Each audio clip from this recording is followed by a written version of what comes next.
Hello everyone, in this video we are going to see how to do fresh NMMS registration for availing the NMMS scholarship for the students in National Scholarship Portal website. Okay, before we are going to see, let's see some of the important details which must be kept in mind before doing registration, fresh registration for the scholarship. உதாரணமாக பார்த்தீங்க அப்படின்னா government school, government aided ஸ்கூலில் 9th-லேருந்து 12th படிக்கிற வரைய ஸ்டூடெண்ட்ஸுக்கு NMMSல pass பண்ண ஸ்டூடெண்ட்ஸுக்கு நம்ம வந்து ஸ்காலர்ஷிப் வாங்கி தரலாம். அவங்க நம்ம ஸ்கூலில் இருந்தாங்கன்னா 9th இப்போ எந்த ஸ்கூலில் படிச்சுட்டு இருக்காங்களோ அந்த ஸ்கூலில் உள்ள டீச்சர்ஸ் இதை வந்து ரெஜிஸ்ட்ரேஷன் பண்ணி தரதுக்கு உதவி செய்யலாம். இந்த ஸ்காலர்ஷிப் ரிசீவ் பண்ணுறதுக்கு ஸ்டூடெண்ட்ஸ் வந்து நேஷ்னலைஸ்டு பேங்க்கில் அக்கௌண்ட் வந்து மெயின்டைன் பண்ணணும். அடுத்தது இந்த NSP ஸ்காலர்ஷிப்பில் ஒரு ஸ்காலர்ஷிப் தான் வாங்கலாம். அதாவது NMMSக்கு ரெஜிஸ்டர் பண்ணணும்னு ஆசைப்பட்டாங்கன்னா அவங்க மைனாரிட்டி ஸ்காலர்ஷிப்போ இல்லை டிஃப்ரெண்ட்லி ஏபிள்டு ஸ்காலர்ஷிப்போ இதுக்கெலாம் அப்ளை பண்ணக்கூடாது. ஏதாச்சும் ஒரு ஸ்காலர்ஷிப்பை வாங்குறதுக்கு ட்ரை பண்ணணும். NMMS ஸ்காலர்ஷிப் தான் ஒரு வருஷத்துக்கு 12,000 கிடைக்கிறதுனால இதுக்கு தான் நம்ம இம்பார்ட்டன்ஸ் கொடுக்கணும். சரி, இப்போ இது வந்து பார்த்திங்கன்னா 3 ஸ்டேஜாக இருக்குது NMMS ஸ்காலர்ஷிப் வாங்குறதுக்கு. First student level, institute level, district level சொல்லிட்டு 3 ஸ்டேஜஸில் ஒவ்வொரு ஸ்டேஜஸ்லையும் ஃபார்வேர்ட் ஆகி நெக்ஸ்ட் லெவலுக்கு போவோம். இப்போ இந்த ஸ்காலர்ஷிப் பண்ணுறதுக்கு கட்டாயமாக ஸ்டூடெண்ட்ஸ்கிட்ட என்னென்ன இருக்கணும் அப்படிங்கிறத முதல்ல நம்ம குயிக்காக பார்த்துடலாம். ஆதார் கார்டு கட்டாயமாக ரொம்ப ரொம்ப முக்கியம். இதில் ஆதார் கார்டில் ஸ்டூடெண்ட்டோட நேமும், அதாவது வந்து ஆதார் கார்டில் உள்ள நேமும், அவங்க எக்ஸாம் எழுதியிருப்பாங்கல்ல, எக்ஸாம் எழுதி NMMS பாஸ் பண்ணியிருக்கிற ரிசல்ட்டில் உள்ள நேமும் ஒன்றா இருந்துச்சு அப்படின்னா ஸ்காலர்ஷிப் ரொம்ப ஈஸியாக மேட்ச் ஆகிடும். இதை நீங்கள் ரெஜிஸ்டர் பண்ணும்போது நீங்களே ஃபீல் பண்ணுவீங்க. அடுத்தது நேஷ்னலைஸ்டு பேங்க் பாஸ்புக் இருக்கணும். அது மட்டும் இல்லாமல் அதில் வந்து ஆதாரை வந்து சீட் பண்ணி வச்சுருக்கணும், ஆதாரை வந்து லிங்க் பண்ணி வச்சுருக்கணும். அது மட்டும் இல்லாமல் ஆதார் கார்டில் அவங்க எந்த நம்பரை வந்து ஃபோன் நம்பரை லிங்க் பண்ணியிருக்காங்களோ அந்த ஃபோன் நம்பர் என்ன அப்படிங்கிறதும் ஸ்டூடெண்ட்டுக்கு தெரிஞ்சிருக்கணும். அடுத்தது ஒரு மொபைல் நம்பரை நம்ம ரெஜிஸ்டர் பண்ணுறதுக்கு யூஸ் பண்ணுற நம்பரு 4 இயர்ஸுக்கு அவங்க மாற்றக்கூடாது. ஏன்னா இதுக்கு தான் OTP, ஃபர்கட் பாஸ்வேர்டு ஆப்ஷன் எல்லாம் நம்ம யூஸ் பண்ணுறதுனால அவங்க ரெஜிஸ்டர் பண்ணுற நம்பரை 4 இயர்ஸ்க்கு மெயின்டைன் பண்ணுற மாதிரி வச்சுக்கணும். அடுத்தது ஸ்டூடெண்ட்டோட ஹால் டிக்கெட்டோ அல்லது வந்து ரிசல்ட் காப்பியோ நமக்கு வந்து வாய்ஸில் வந்திருக்கும். அந்த காப்பியை கையில் வச்சுக்கிட்டிங்கன்னா ரெஜிஸ்ட்ரேஷன் நம்பரு, அவங்களோட நேம் எப்படி வந்து எக்ஸாம் எழுதியிருக்காங்க அப்படிங்கிறதெல்லாம் நம்ம தெரிஞ்சுக்கிறதுக்கு வசதியாக இருக்கும். அடுத்தது ப்ரீவியஸ் இயர் மார்க் ஷீட்டில் 8th ஸ்டாண்டர்டில் அவங்க எத்தனை பர்சன்டேஜ் எடுத்திருக்காங்க அப்படிங்கிறத நம்ம தெரிஞ்சு வச்சுருக்கணும். ஏன்னா அப்ளிகேஷனில் மென்ஷன் பண்ணணும். அடுத்தது ஸ்கூலோட மெயில் அட்ரஸோ இல்லை ஸ்டூடெண்ட்டோட மெயில் அட்ரஸோ நம்ம வந்து கையில் ரெடியாக வச்சுருக்கணும். போனஃபைட் ஸ்டூடெண்ட்ஸ், அதாவது வந்து போனஃபைட் சர்டிஃபிகேட் வந்து பார்த்திங்க அப்படின்னா ஸ்கூல்லேருந்து நம்ம வந்து ஃபோட்டோ அப்லோட் பண்ணி ஏற்றுற நடைமுறை முறையிலேருந்து இருந்துகிட்டு இருக்குது. ஆக்சுவலாக ஆதாரோட லிங்க் பண்ணிட்டதுனால இது தேவையில்லை அப்படிங்கிற மாதிரி சொல்லியிருக்காங்க. இருந்தாலுமே நம்ம வந்து போனஃபைட் அப்லோட் பண்ணிடுறது நல்லது. அடுத்த ஸ்டூடெண்ட்டோட இன்கம் சர்டிஃபிகேட் இது நமக்கு தேவை. இதெல்லாம் வந்து நம்ம ஸ்கூலில் மெயின்டைன் பண்ணணும். அடுத்தது இப்போ இந்த வருஷத்துக்கான வந்திருக்கக்கூடிய நோட்டிஃபிகேஷனில் பார்த்திங்கன்னா என்னைக்கு போர்ட்டல் ஓப்பன் ஆகுதுன்னா 1 அக்டோபர் ஓப்பன் ஆகுது 2023.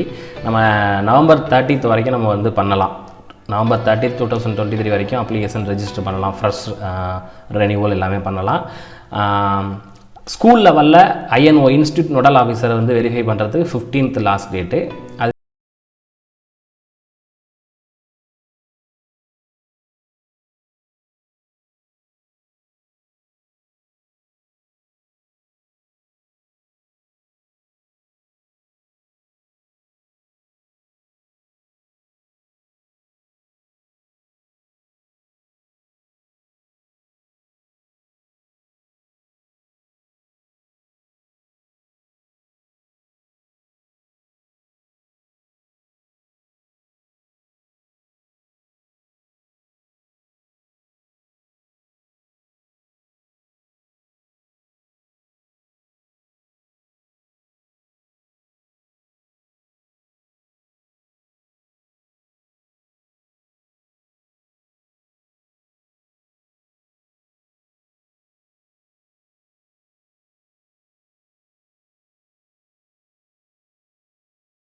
அக்கௌண்ட் நம்பரை தப்பாக கொடுத்துட்டோம் அதனால் ஸ்காலர்ஷிப் ஏறலை அப்படின்னு நம்ம சொல்கிறதுக்கு வேலையே கிடையாது. ஏன்னா ஆதாரில் என்ன பேங்க் அக்கௌண்ட்டை லிங்க் பண்ணியிருக்காங்களோ அதுக்கு ஆட்டோமேட்டிக்காகவே அது மேப் பண்ணிக்குது. ஸோ அதனால் அக்கௌண்ட் நம்பர் தப்பு அந்த காரணத்தால் ஏறலை அப்படின்னு வந்து சொல்கிறதுக்கு வேலையே கிடையாது. ஸோ அடுத்தது பாருங்கள், இந்த டீட்டெயில்ஸ்லாம் கொடுத்ததுக்கப்புறம் எல்லாமே கரெக்டாக இருந்துச்சு அப்படின்னா இதில் கீழே வருது greetings your bank account is seeded with Aadhaar அப்படின்னு சொல்லிட்டு லிங்க் வருது. ரெஜிஸ்டர்னு கொடுத்துட்டோம் அப்படின்னா யூ ஹேவ் சக்ஸஸ்ஃபுல்லி ரெஜிஸ்டர் அப்படின்னு சொல்லிட்டு தமிழ்நாட்டிலேருந்து ரெஜிஸ்டர் பண்ணுறதுனால 2023-24 அப்படின்னு சொல்லிட்டு ஆரம்பிக்கும் டிஜிட்டு பார்த்துங்க. ஃபுல்லாக இங்கே வரும். அடுத்தது மறுபடியும் கிளிக் ஹியர் டு லாகின் அப்படின்னு கொடுத்தோம் அப்படின்னா மறுபடியும் பேஜ் இப்படி தான் ஓப்பன் ஆகும். இங்கே நமக்கு ஜென்ரேட் ஆன TN 2023 ஒரு நம்பர் இருக்குங்களா, அதை போடுங்க. பாஸ்வேர்டு வந்து பார்த்திங்கன்னா அவங்களுடைய ஸ்டூடெண்ட்டோட ரெஜிஸ்டர் பண்ண நம்பருக்கு போகும். மோஸ்ட்லி அது அவங்களோட டேட் ஆஃப் பர்த்தாக தான் இருக்கும். எப்படி கொடுத்தாங்களோ டேட் ஆஃப் பர்த்தாக அப்படியே, அதாவது ஹைஃபன் போட்டு வந்துச்சுன்னா ஹைஃபன் போட்டு நீங்கள் ஸ்லாஷ்னா ஸ்லாஷ் எப்படி கொடுத்துருக்காங்களோ பாஸ்வேர்டு கொடுத்தீங்க அப்படின்னா உள்ளே நீங்கள் என்ட்ரு பண்ணுங்கள். கேப்சா கொடுத்துட்டு உள்ளே போனோடனே மறுபடியும் பாஸ்வேர்டை சேஞ்ச் பண்ண சொல்லும். சேஞ்ச் பாஸ்வேர்டுன்னு அந்த டேட் ஆஃப் பர்த் வந்து பாஸ்வேர்டு அந்த மாற்றிட்டு நீங்கள் ஸ்டூடெண்ட்டோட நீங்கள் என்ன டிசைரபிள் பாஸ்வேர்டு என்னவோ அதை செட் பண்ணிவிட்டு கன்ஃபார்ம் OTP கொடுத்துருங்க. இதுக்கு ஒரு OTP 3 times OTP ஸ்டூடெண்ட்டுக்கு ஜென்ரேட் ஆகும். ஃபஸ்ட்டு மொபைல் நம்பருக்கு OTP வரும், அடுத்தது ஆதார் நம்பர் கொடுத்ததும் OTP வரும், அடுத்தது பாஸ்வேர்டை சேஞ்ச் பண்ணுறதுக்கு நீங்கள் OTP மாற்றுற மாதிரி இருக்கும். So 3 times OTP மாற்றுறீங்க. அடுத்தது உள்ளே போனீங்கன்னா இந்தமாரி தான் ஸ்டூடெண்ட்டோட நேமோட போட்டு அவங்களோட ஐடியோட உள்ளே ஜென்ரேட் ஆகும்.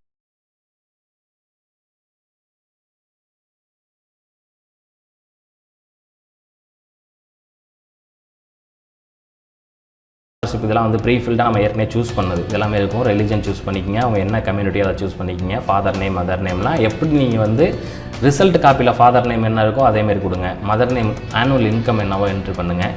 அடுத்தது அவங்க டேஸ் காலராக என்னென்னு கேட்டிருக்காங்க. ஆதார் நம்பர்லாம் ஏற்கனவே கொடுத்தது இருக்கும். மொபைல் நம்பர் நம்ம ஏற்கனவே ரெஜிஸ்டர் பண்ண டீட்டெயில் இருக்கும். அகடமிக் டீட்டெயில்ஸ் அப்படிங்கிறதுல இங்கே நம்மளுடைய செலக்ட் யுவர் இன்ஸ்டியூட்னு இருக்கும் பாருங்கள். அவங்க இது ரொம்ப ரொம்ப முக்கியம். 9th இப்போ எந்த ப்ரெசன்ட் ஸ்கூலில் படிக்கிறாங்களோ அந்த ஸ்கூலோட இன்ஸ்டியூட்டோட டீட்டெயில்ஸை நீங்கள் இங்கே சூஸ் பண்ணணும். இன்ஸ்டியூட் லெவலில் நீங்கள் ஸ்கூலோட யுடைஸ் நம்பரை கொடுத்து சூஸ் பண்ணலாம், இல்லை ஸ்கூலோட நேமை கொடுத்து சர்ச் பண்ணி எடுத்துக்கலாம். அடுத்தது என்ரோல்மெண்ட் ரெஜிஸ்டர் நம்பருங்கிறது இந்த ப்ரெசன்ட் ஸ்கூலில் அவங்களோட ரெஜிஸ்டர் நம்பர் என்ன அப்படிங்கிறத கொடுத்துக்குங்க. எந்த வருஷம் அட்மிஷன் ஆனாங்களோ அந்த டீட்டெயில் கொடுங்க. அடுத்தது செக்ஷன் எங்கே படிக்கிறாங்களோ அதை கொடுத்துக்குங்க. இப்போ 9th படித்தாங்கன்னா ஃப்ரெஷ் வந்து 9th தான் இருப்பாங்க. 9th சூஸ் பண்ணிங்க. இங்கே இந்த ப்ரெசன்ட் கிளாஸ் என்றைக்கு ஸ்டார்ட் ஆனிச்சு, இந்த வருஷம் 2023 ஜூன் 12 வந்து ஸ்டார்ட் ஆகுது. ஸோ அந்த டீட்டெயிலை கொடுங்க. அடுத்தது அகடமிக் டீட்டெயில்ஸ். இந்த டீட்டெயில்ஸ் தான் எல்லாமே கொடுப்போம். இது ரொம்ப முக்கியமாக கவனிக்க வேண்டிய விஷயம் என்னென்னா மோட் ஆஃப் ஸ்டடி இதை பார்த்துங்க. Last examination passed 8th, previous passing year 2023 அவங்க என்ன பர்சன்டேஜோ அதை போட்டுருங்க. ஸ்கூலில் ரெக்கார்ட் மெயின்டைன் பண்ணுவோம். NMS எக்ஸாம் குவாலிஃபை இந்த இடத்துல கொஞ்சம் சூஸ் பண்ணும்போது டிலே ஆகும். திரும்ப எகைன் அண்ட் எகைன் இதை வந்து 2-3 தடவை ப்ரெஸ் பண்ணிங்கன்னா இந்த இடத்துல NMS அப்படிங்கிறது டிஸ்பிளே ஆகும். இதை சூஸ் பண்ணிக்கிங்க. இந்த காம்படிட்டிவ் எக்ஸாம் ரோல் நம்பரு அவங்களுடைய ரோல் நம்பரு செலக்டர் லிஸ்ட் வந்துருக்கு பாருங்கள். அதில் என்ன இருக்கோ ஆஸ் பர் அந்த ரிசல்ட் காப்பி படி நம்பரை இங்கே சூஸ் பண்ணுங்கள். காம்படிட்டிவ் எக்ஸாம் இயர் 2023 தான், ஏன்னா ஃபெப்ரவரியில் நடந்தது. இங்கே இதில் நீங்கள் எதுவுமே டீட்டெயில்ஸ் இருந்துச்சுன்னா ஃபில் பண்ணுங்கள், மற்றதெல்லாம் நீங்கள் எதுவும் ஃபில் பண்ண வேணாம். மேரிட்டல் ஸ்டேட்டஸ் கொடுங்க. ப்ரெசன்ட் பேரண்டோட ப்ரொஃபஷன் என்னவோ அதை கொடுத்துட்டு நெக்ஸ்ட்டு கொடுத்துருங்க. இந்த ஏரியா ரொம்ப முக்கியமான ஏரியா. இங்கே கொடுத்தீங்கன்னா தான் இந்த கொடுத்த டீட்டெயில்ஸ் கரெக்டாக இருந்தால் தான் ரெஃப்ளெக்ட் ஆகும் டீட்டெயில்ஸ் எல்லாமே. இப்போ நீங்கள் வந்து ஸ்டூடெண்டோட ஸ்டேட்டு ஹோம்ஸ் இதெல்லாம் எல்லாமே டீட்டெயில் கொடுத்ததுக்கப்புறம் அவங்களோட என்ன ஸ்கீம் அப்படிங்கிறது இங்கே நேஷனல் மீன்ஸ் கம் மெரிட் ஸ்காலர்ஷிப்புங்கிற ஸ்காலர்ஷிப் வந்தால் தான் அவங்களுக்கு இந்த நீங்கள் கொடுத்த டீட்டெயில்ஸ் எல்லாமே